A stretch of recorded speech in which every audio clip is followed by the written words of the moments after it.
नमस्कार दोस्तों, माइंड जेस्ट में आपका स्वागत है। सभी किसान अपनी खराब फसलों को देखकर चिंतित और मायूस थे, लेकिन तभी उन्होंने देखा कि मोहन अब भी बहुत खुश था। उसे कोई भी चिंता नहीं थी। गांव के लोगों ने मोहन से पूछा, क्या बात है मोहन, तेरी सारी फसलें खराब हो गईं और फिर भी तुझे कोई चिंता नहीं है? तू इतना खुश कैसे रह सकता है? मोहन मुस्कुराते हुए बोला, इसमें उदास होने वाली क्या बात है? चिंता छोड़ दो भाई, हमेशा मस्त रहना सीखो और हंसते रहना सीखो। गांव वालों ने कहा, लेकिन इसमें मस्त रहने जैसा क्या है? हमारी फसलें खराब हो गईं, हमें क्या खाना मिलेगा? अपनी जीविका कैसे चलाएंगे? ऐसे में हम मस्त कैसे रह सकते हैं? मोहन ने उत्तर दिया, चिंता छोड़ो, मस्त रहना सीखो। एक ग्रामीण बोला, लेकिन मस्त रहने के पीछे वजह भी तो होनी चाहिए। हमें तो कई चिंताएं होती हैं।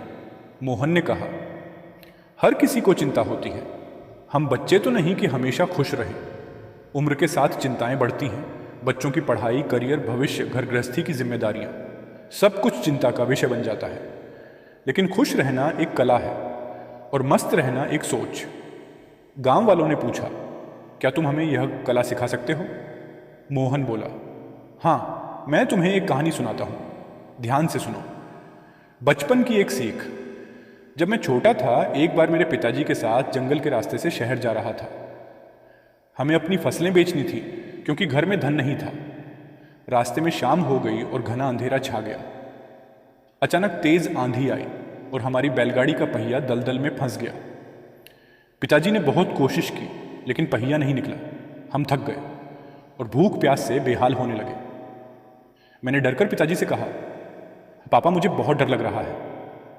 पापा बोले, चिंता मत कर बेटा, मैं तेरे साथ हूं। लेकिन उनके कहने से मुझे कोई राहत नहीं मिली। जंगल वीरान था, अजीब आवाजें आ रही थीं और मैं कांप रहा था। आखिरकार हमने तय किया कि रात वहीं बिताएंगे और सुबह हल ढूंढेंगे। लेकिन समस्या सिर्फ रात गुजारने की नहीं थी। अब हम खाएंगे क्या? रास्ते में हमारे पास जो भी भोजन था वह खत्म हो चुका था। तभी हमें दूर एक झोपड़ी में रोशनी दिखाई दी।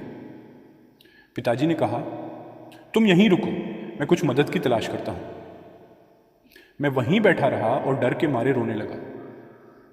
कुछ देर बाद पिताजी एक महात्मा के साथ लौटे। महात्मा बहुत तेजस्वी लग रहे थे।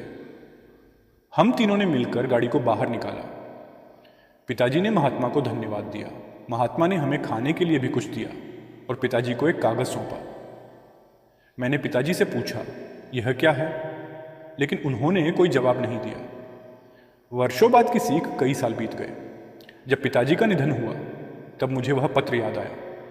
मैंने उसे खोला और उसमें लिखा था, यह वक्त भी गुजर जाएगा। मुझे इसका मतलब समझ नहीं आया तो मैं महात्मा के पास गया। उन्होंने वही वाक्य दोहराया, यह वक्त भी गुजर जाएगा। मैं गुस्से में बोला, इसका मतलब क्या है? महात्मा मुस्कुराए और बोले, समय कभी नहीं रुकता। अच्छा हो या बुरा, सब कुछ बदलता है। आज जो कठिनाइयां हैं वे स्थायी नहीं हैं, इसलिए चिंता मत करो, मेहनत करो और खुद को मजबूत बनाओ। किसानों के लिए सीख गांव वालों ने मोहन से पूछा, लेकिन हमें चिंता क्यों ना हो? हमारी फसलें खराब हो गईं। मोहन ने मुस्कुराते हुए कहा, क्या तुम फसलों को ठीक कर सकते हो? दिन को रात बना सकते हो? हवाओं को रोक सकते हो? बारिश करा सकते हो? गांव वालों ने कहा, नहीं, हम भगवान नहीं हैं। मोहन बोला, जब तुम्हारे हाथ में कुछ नहीं है तो चिंता करने से क्या मिलेगा? जो तुम्हारे हाथ में नहीं है उसके बारे में सोचने से फायदा क्या? इसलिए चिंता छोड़ो, मेहनत करो और मस्त रहना सीखो। गांव वालों ने कहा, अब हमें समझ आया कि जीवन में चिंता करने से कुछ नहीं होता। मस्त रहने और मेहनत करने की आदत डालनी चाहिए।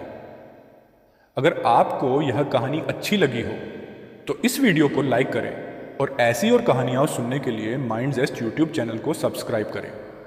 धन्यवाद।